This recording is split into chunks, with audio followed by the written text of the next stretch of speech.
Hi friends, welcome back to Extraordinary Connections. My name is Dillon Burns, I'm the pastor at Manchester United Methodist Church, and you've caught me today on an outdoor excursion into nature.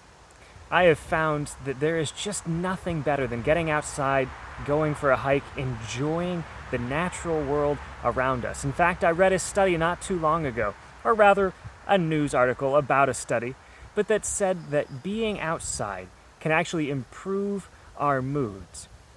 It's a wonderful place to be. Has me thinking about the creation story, when in the beginning the earth was a deep and formless void, and God created everything.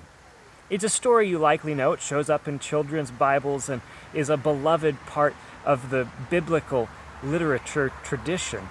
But there's an interesting poetic aspect to it I've learned about rather recently, which was that God created in a particular order.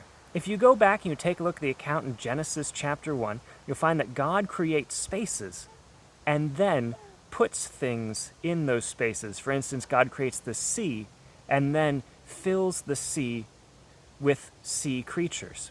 And so there is an order to it, creating these spaces one by one and then filling them in that same order, one by one. It's a poetic, beautiful, and subtle description of just how carefully God created the world for creation. It's a reminder that everything has a place in the created order, including all of us. You have a place in the world that God has created.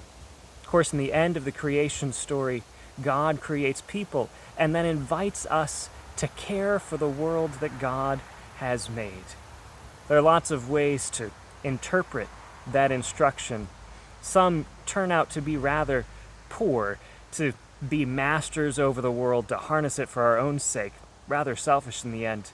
I rather like the idea that we are to take on that work that God has already done of creating spaces for created things, ensuring that all of creation is given its space to flourish and live and grow. And isn't that the work of the Christian, the work of the church?